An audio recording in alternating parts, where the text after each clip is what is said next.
$1.7 billion deal for transformation of agri-food system.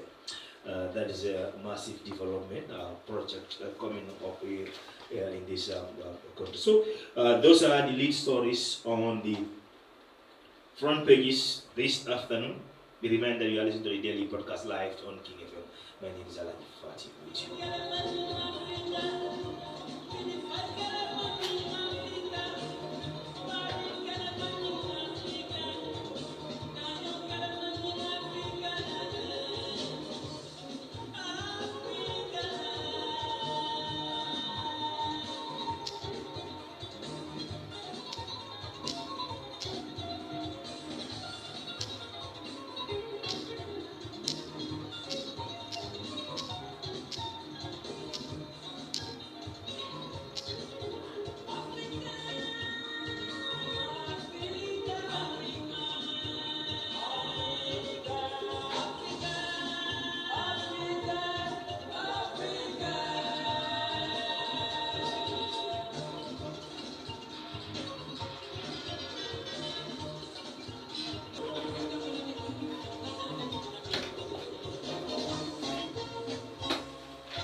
And welcome back to the Daily Podcast Live. Be reminded, this is a daily podcast. We take you speak with all the latest that you need to know about the Gambia and Africa to be precise. And this afternoon, we are beginning our daily podcast roundup with West African Democracy Radio based in Senegal. All that you need to know about our continent. By the people for the people has actually, in practice, tended to become a government of politicians by politicians for politicians. University of Liberia reaffirms ban on student politics amid rising campus violence. Sahel State Alliance marks 2 years with mixed security outcomes. To be fair, there was a time that the situation was under control. We applauded those gates. But shortly after, hostilities resumed, almost by magic, leading to losses of lives. That must also be acknowledged. Togo summons EU ambassador after European Parliament demands release of Abdulaziz Goma. Details of these stories and more coming up shortly.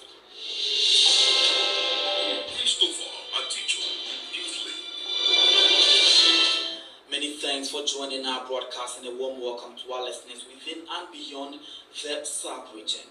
The world today is commemorating International Democracy Day with the aim of upholding democratic principles such as inclusion and freedom of expression.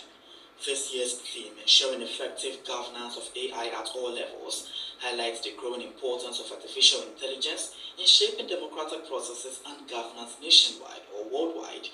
In view of this, the United stronger global commitment to democracy, warning that it is increasingly under attack from disinformation, political division, and shrinking civic space. According to the United Nations Secretary General Antonio Guterres, democracy draws its strength from the voices and choices of the people and must remain a force for dignity, inclusion, and peace. Democracy is powered by the will of the people, by their voices, their choices, and their participation. It thrives when the human rights and fundamental freedoms of all are upheld, especially the most vulnerable. A democracy that excludes is not democracy at all. To those who seek to discredit or undermine democracy, I say this: I lived under the dictatorship, and along with many others, I helped rebuild democracy in Poland. I know we honor the courage of people everywhere who are shaping their societies through dialogue, participation, and trust. At a time when democracy and the rule of law are under assault from disinformation, division, and shrinking civic space, these efforts are more vital than ever. The United Nations itself is a forum for dialogue, rooting in the opening the peoples. This is a powerful reminder that our legitimacy and purpose derive from those we serve. Let us reaffirm democracy as a force for dignity, inclusion, and peace, and work together to ensure it delivers for all.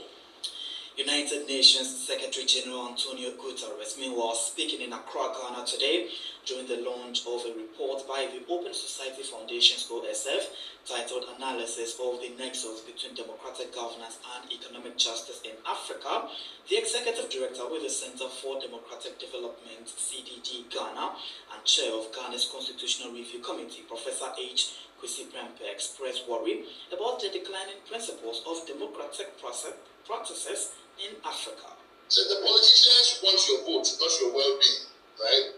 So democracy in this very simplistic, one would say, formulation, let's borrow Abraham Lincoln's, the government of the people, by the people, for the people, has actually, in practice, tended to become a government of politicians, by politicians, for politicians. So laws and policies are routinely made with little public participation. Once you vote, that's it, right?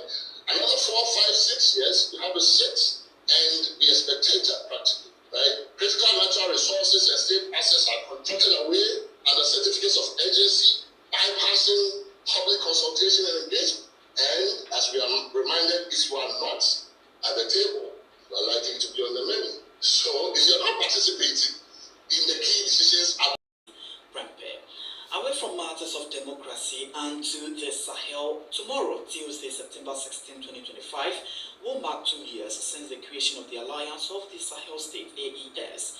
The bloc, made up of Burkina Faso, Mali, and Niger, was formed after the 3 military-led countries withdrew from ECOWAS. As the fight against terrorism, improved security, and socio-economic welfare of its citizens. On the security front, the record remains mixed, with as reflected in the streets of Niamey, Niger. Nade Tete reports. According to Bounty Diallo, a Nigerian security analyst, some progress has been made in the fight against terrorism since the alliance was established. Over the past 2 years, a tremendous amount of work has been accomplished. Unfortunately, it is the hostile media that set the tone, not violence, even though important efforts are clearly being made. However, several observers note setbacks in security. Amadou Haruna Meiga, Nigerian coordinator of the National Peace Security. To be fair, there was a time that the situation was under control. We applauded those gates. But shortly after, hostilities resumed, almost by magic, leading to losses of lives. That must also be acknowledged.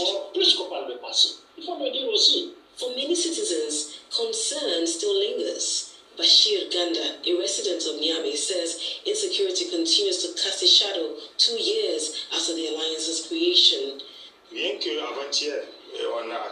Just the day before yesterday, Tilaberi town was attacked. If jihadists can now access major towns like Tilaberi, it raises real concerns about insecurity and what's being said about the Sahel States Alliance. The Alliance for Sahel States was created on September 16, 2023, when Mali, Burkina Faso, and Niger signed the Liptako Guruma Charter, establishing a permanent alliance and formalizing their withdrawal from ECOWAS.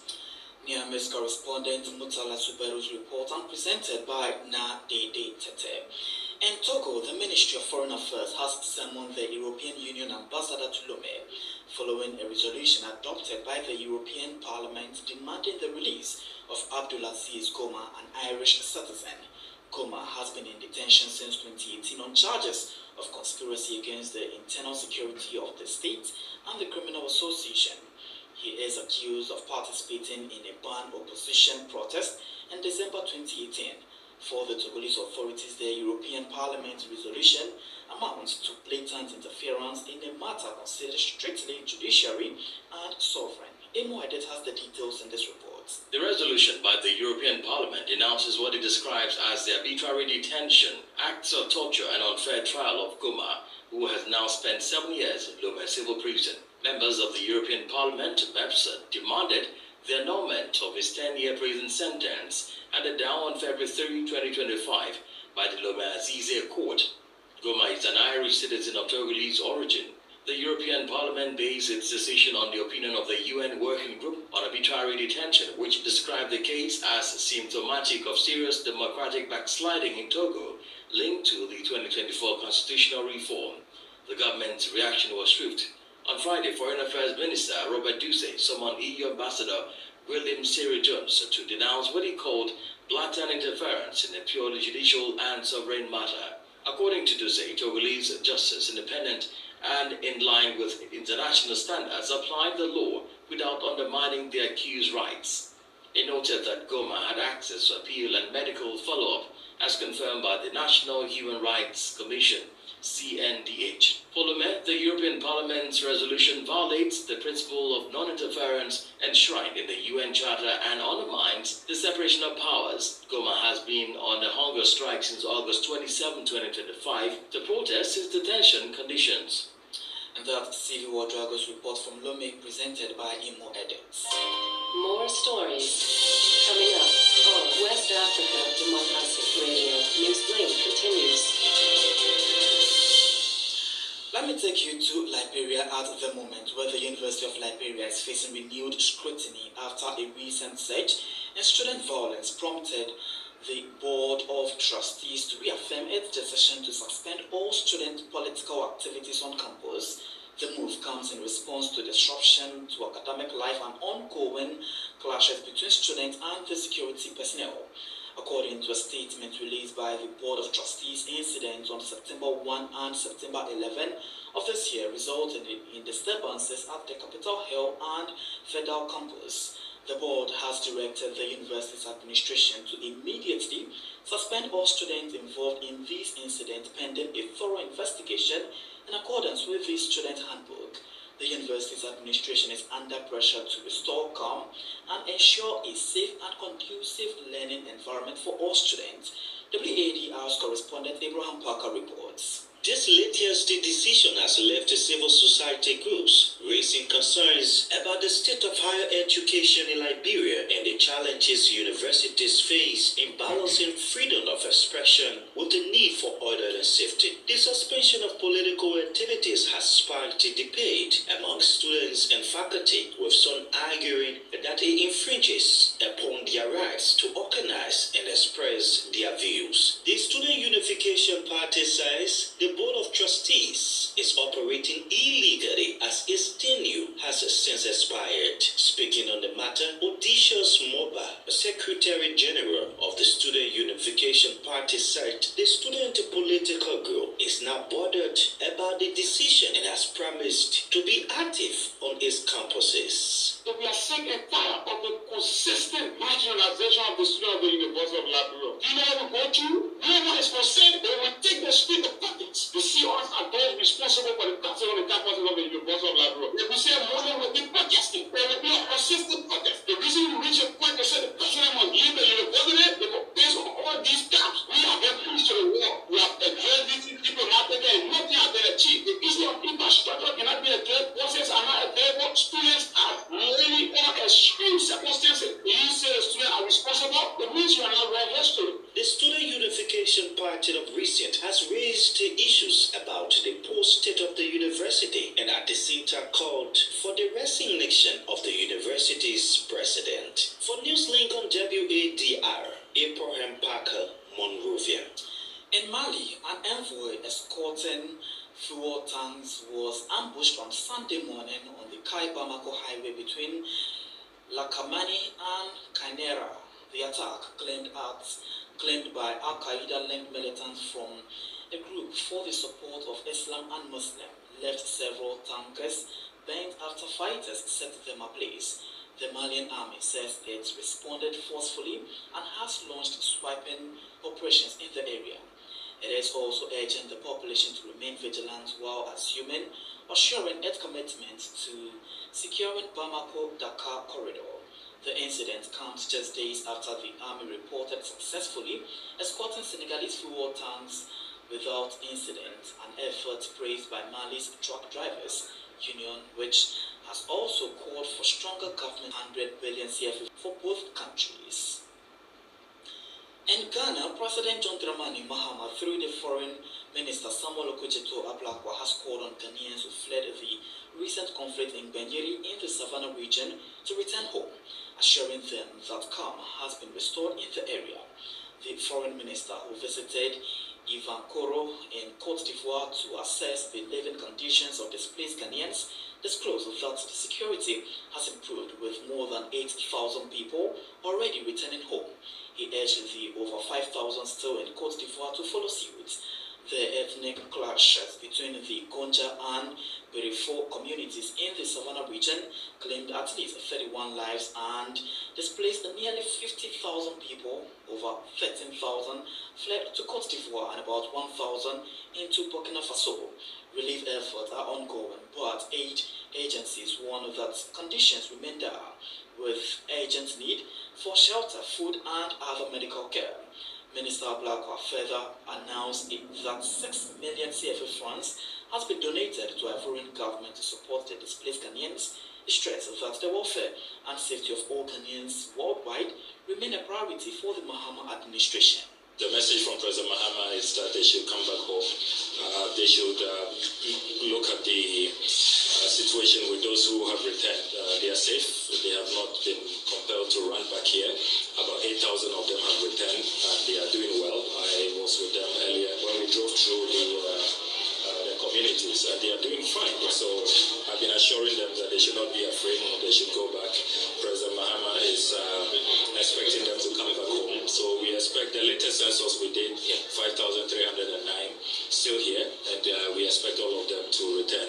But in the meantime, we'll make sure that those who are staying here receive the care. That's why President Mahama gave me the 6 million CFA to donate for support, particularly those who need some medical bills sorted out and who want to be assisted to go back. And then I've also observed that we need to provide electricity here. I've been told that there is a fee we need to pay to the local authorities, so I've asked the regional minister to quickly get us the invoice so that we can take care of that. Ghana's Foreign Affairs Minister Samuel Okudzeto Ablakwa. You're still listening to Newslink here on West Africa Democracy Radio, broadcasting on 94.9 FM and around the world on WADR.org. We are also live on Facebook at WADR English Service, as well as YouTube at WADR News. Here's a reminder of our top stories. Open Society Foundations decries declining principles of democratic practice in Africa as the world marks International Democracy Day. University of Liberia reaffirms ban on student politics amid rising campus violence. Sahel State Alliance marks 2 years with mixed security outcomes, and Togo summons EU ambassador after European Parliament demand release of Abdul Aziz Koma. Still ahead in the news, we have the press review, guest interview, and sports news. Please stay with us. West Africa Democracy Radio is you. Tinted front windows will be tense security climate. Sankole Janko reports. From October 1, 2025, any vehicle circulating in Benin with a darkened windshield or front side windows will be systematically immobilized. In his statement, the Minister of Interior and Public Security, Alassane Seidu, stressed that the measure is intended to guarantee the safety of people and property. Specifically, it will be prohibited to drive with a windshield or front windows that do not allow clear visibility of the inside of the vehicle from the outside. Only certain exemptions already set out in law will remain applicable. Vehicle owners and drivers therefore have until September 30 to comply with the new regulation. After this deadline, the Republican police will launch large-scale operations to immobilize and remove from circulation any vehicles found in violation.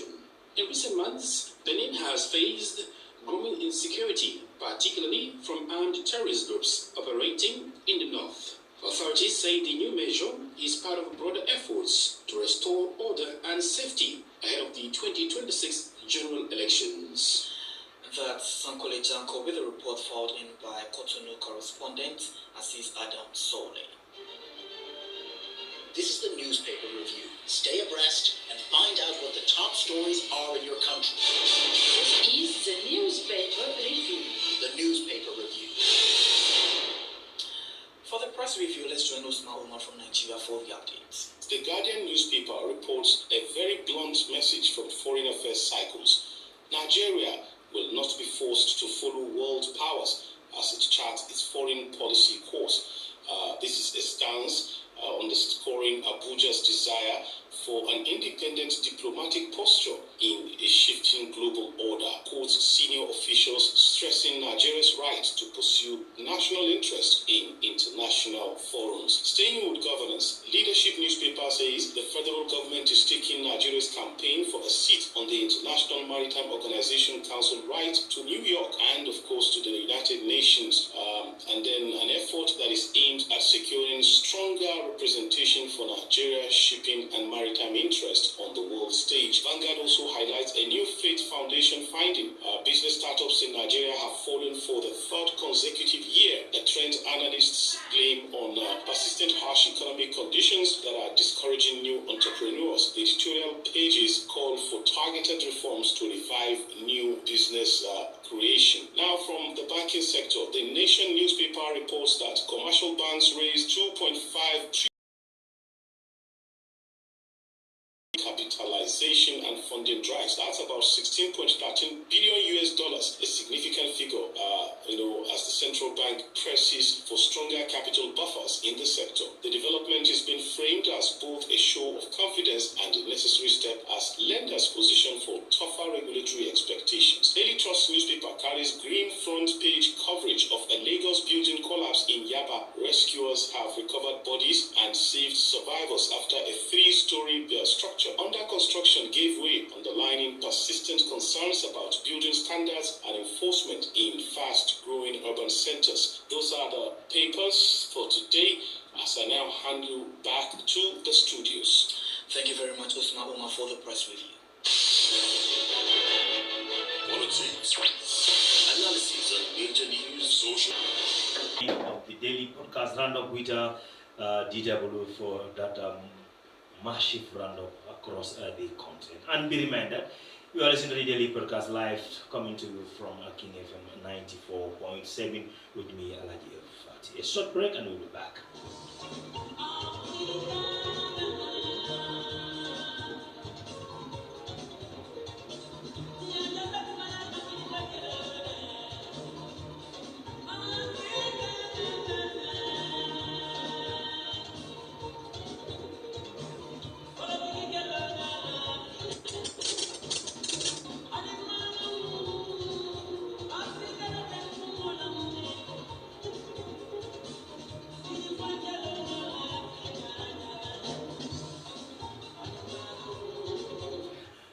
For that roundup in the continent, let's cross-check what the online papers too have been saying in the country and elsewhere too. Former Attorney General and Justice Minister Abubakar Batamberu has appeared before the National Assembly's Special Select Committee prompting the sale and disposal of the assets linked to the ex-president Yahya Jammeh. Tamberu is expected to give testimonies on how properties, vehicles and other assets identified by the Ghana Commission were handled during and after his term. The inquiry follows a growing scrutiny over transparency and accountability in the disposal process as well. And of course, the main headlines on the social media outlet this afternoon in the country. The Auditor General of the Gambia, Modu KSCC, has been ordered to desist from entering his office at National Audit Office until further notice, with his office key handed over to police officers on Monday morning. In an exclusive interview with Fatu Network, Binta Ature, the communication specialist at the National Road Authority Audit Office, described the tense atmosphere as both painful clothes and ununiformed officials on the ground. Today, that's what we saw at our headquarters. At the discussion, the AG claimed and had with them, they mentioned that he was that he was not to come to work until further notice, until they are advised as how this situation ends. So they avoid any further alteration. AG agreed to leave and then also rescue staff to just stay calm until we knew how things are going to unfold. So that is the latest on the social media as well.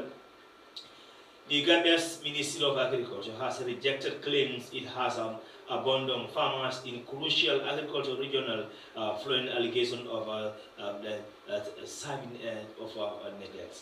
The statement comes in response to the report by the Fourier newspaper on the 10th September, which featured farmers from the Central River Region, CRR, who say they had been completely abandoned by the government.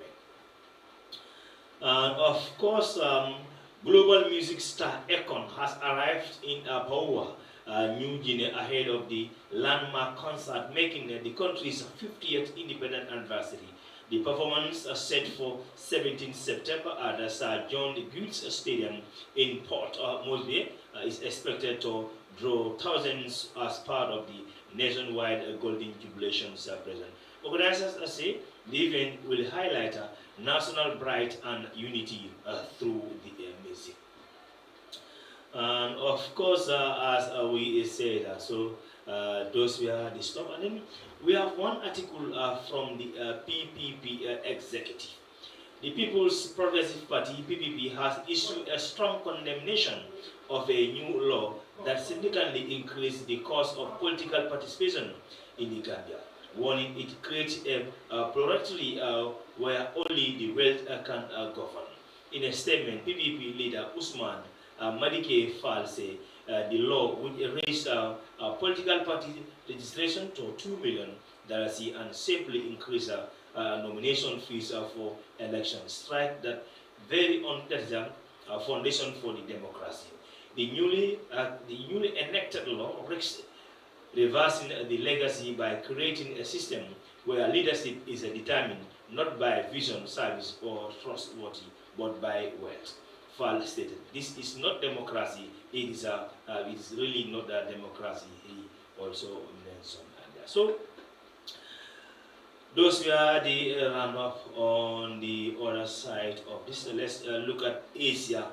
Tens of thousands pro-Palestine demonstration poured into the street of Madrid on Sunday, chanting slogans, waving flags, and demanding police barracks in one of the Spain's largest protests yet against Israel's ongoing military campaign in Gaza. Let's check the other networks too, or what has been almost virtually the same stories on majority of the papers are online this afternoon.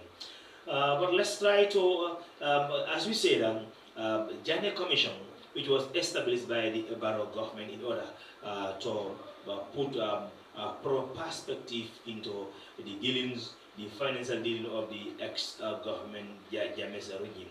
But the former Justice Minister under Barrow's government, also Tambedu, has faced a lot of criticism regarding the handle of the properties.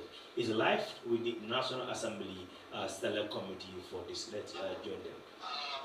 The current Deputy Speaker requested an audience to see me active of their political orientation. I was there for everyone, not just for a particular section. So I received him in my office, and he came to ask that we unfreeze the APRC bank accounts, because the bank accounts were not James, they were the parties, and it was monies in the accounts were the result of contributions from individual members of the party. And he will tell you that I told him I am in principle open to unfreezing the APRC bank accounts if he can bring evidence to me to show that these were indeed the contributions of individual members of the party. That was what I told him. And I was going to do that if he had demonstrated at that point that the APRC accounts were the result of individual contributions from party members.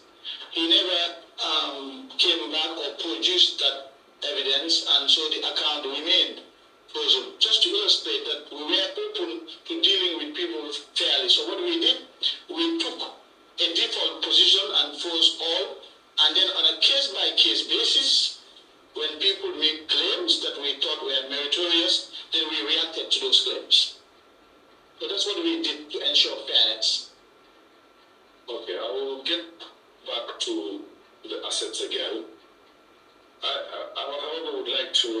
assets investigation prior to going to approaching the High Court, did the government see it as part of rebuilding trust in state institutions after the former regime had taken off?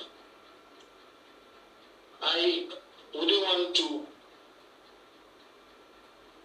claim the role of spokesmanship for the government, because when you say the government, you're now making it a little bit more fluid. Let me tell you what I and my ministry did, what we were thinking about when making those decisions and taking those actions. Sure. You can do that. We would also like to establish one thing: the ministry is not acting in isolation. Absolutely. It acts on behalf of the government. So whatever actions the ministry takes is part of the government. In fact, to even go further, every action that the ministry took at that time was based on a government policy decision. Precisely, and that's why when I refer to government, I believe since the ministry was saddled with most of the affairs surrounding the commissions, and particularly this commission, it would be fair to say that you could speak on the mind of the government at the time. If that's the approach you want to take, I don't have a problem with that. I can live with that. Okay. So, if you don't mind, please repeat that question again, the last one you asked. Did you see the assets investigation as part of rebuilding trust in state institutions after the former regime? I keep repeating myself. As at that time, the processes that we thought would engender trust in the reform processes that we were going to embark upon did not include the assets. The assets, again, were not an issue of governance. The assets are not high on the priority list of the government because we were embarking on a transitional justice process with little resources at that time.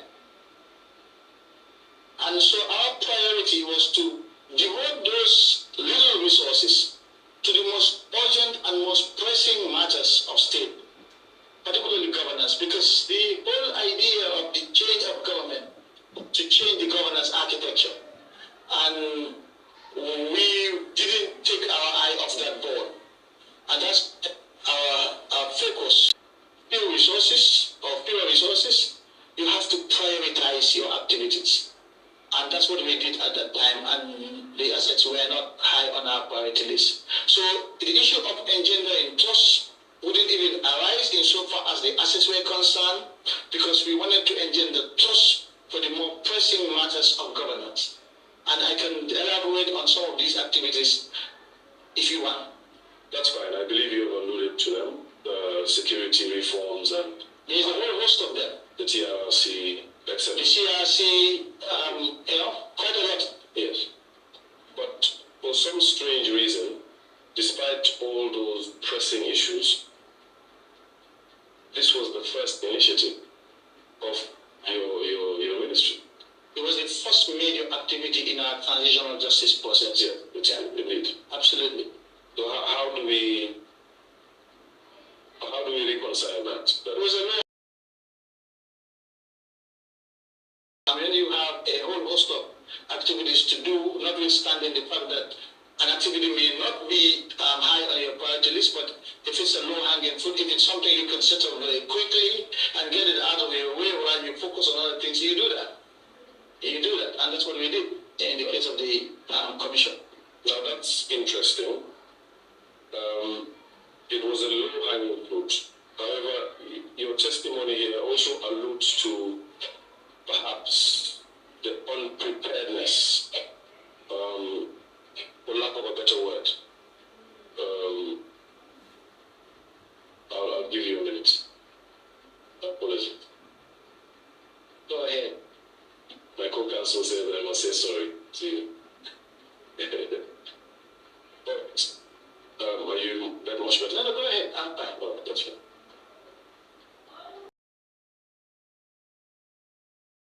or it was a low-hanging fruit. And you have alluded to in your testimony the fact that it was something you were not too prepared for. Would I be right in making such a statement? Too prepared for. It was something that we did to the best of our ability, given the resources that we had at that time.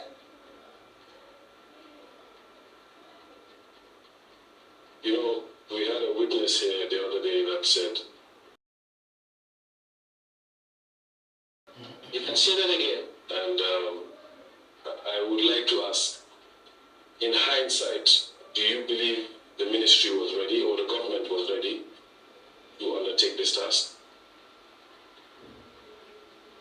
If you were to give us the environment, the same environment today as we had at that time, I have to say we even exceeded expectations given the challenges that we had.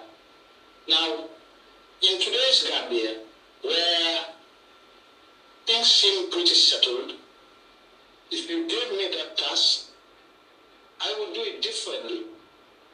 There's always room for improvement. There's always lessons to be learned. And I believe I said this 5 years ago in my parents' statement, that in hindsight, certain things could have been done differently. There was always room for improvement. So that is just the nature.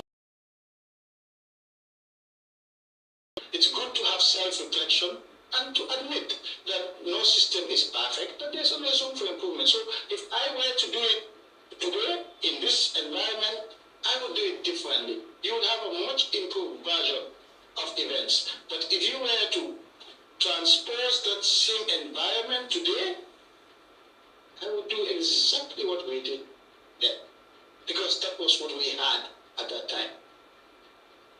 Fair enough. Let's go back to the FIU report and the other reports. Were these reports, pardon me, you had mentioned that the reports were discussed in cabinet. The report was handed over to me by the late Secretary General, and I took it to my office and had a meeting with my team, and then instructed the Civil Litigation Department to prepare the applications based on that report. Yes. I'm not sure if the reports were discussed in cabinet, but I did make a request for information that I could use to go to court in cabinet. Those were discussed in cabinet. So it was understood from your proceedings in cabinet that information would follow on and you would act upon that information. I was very clear. It was very clear, and in fact, I recall there was a cabinet meeting when I was asked, after a few weeks of nothing happening, I was asked why I wasn't doing anything about the assets, and I said I haven't received any information yet. And I believe the President intervened and requested the Minister of Finance to help me get that information. So just to say that everybody knew that I wasn't going to go to court empty-handed. I wanted something, and if they were not going to produce that thing, I was not going to court. All right. All right. I would like to cast your mind back to that preparation to go to court.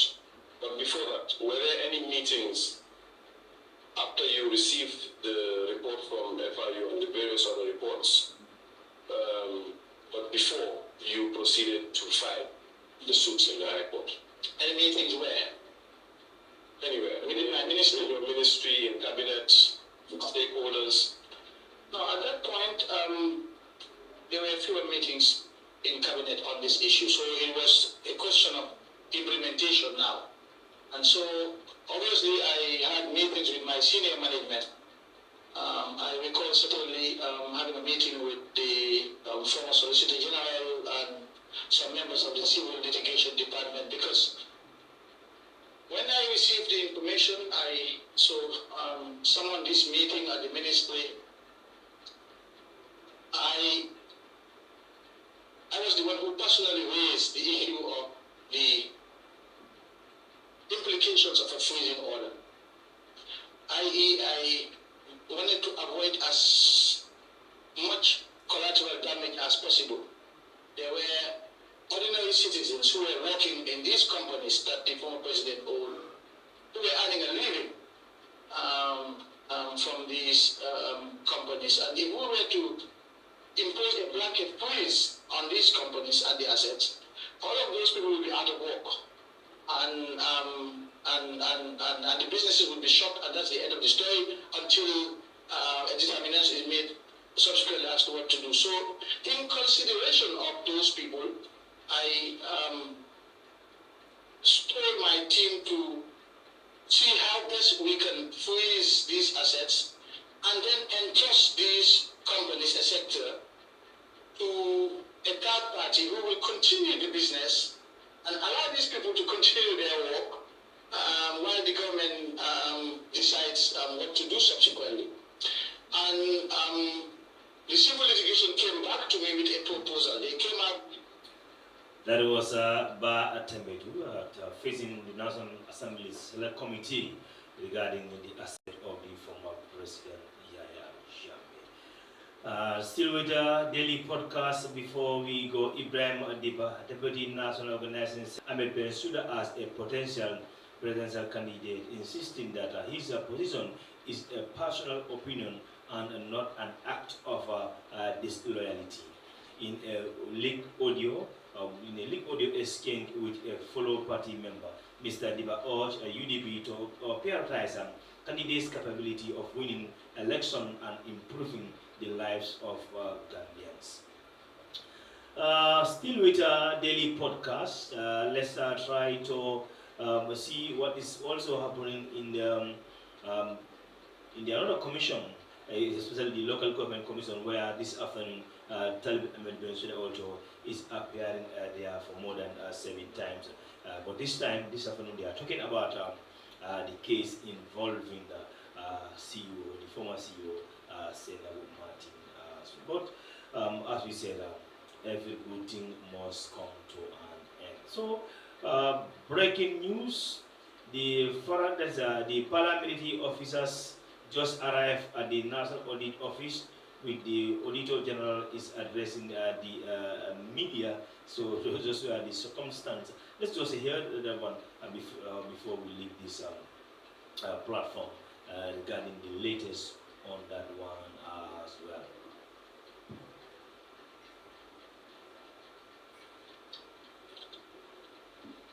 So it's like we don't have a strong connection for that one, so we proceed to the next item on the daily podcast.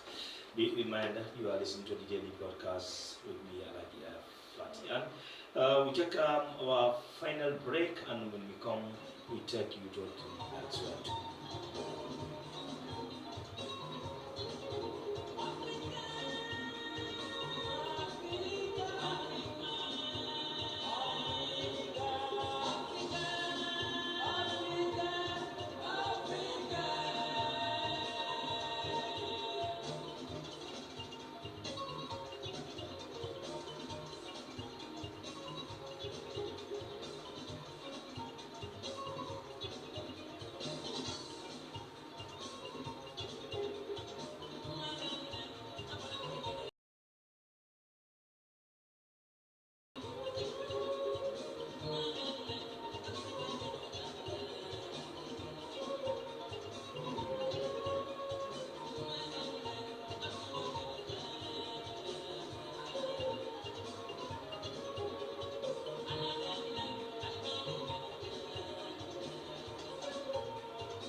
Welcome back to the program, and be reminded that you are listening to the Daily Podcast Live. Finally, before we go, former Attorney General and Justice Minister Batamedu appear before the National Assembly Select Committee regarding the sales of the former President Yahya Jammeh assets. Audit General left his office following an executive order. Teenagers arrested with cannabis in Bansang, Basse, and Karton. Basamba and Joel Drame told King FM UDP already fell ahead of the 2026 presidential election after selecting Loyam Sedabo as their flag bearer. Well, I'm afraid we've come to the end of this program for today. From me, Alhagie Fatty, and the rest of the team, we thank you all for the pleasure of your company. Have a peaceful day. Goodbye.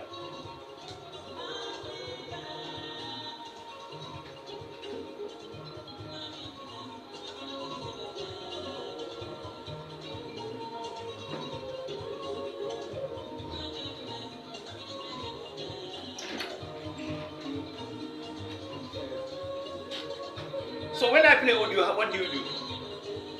Huh? When I play audio, you don't play. Yeah, audio. Ah.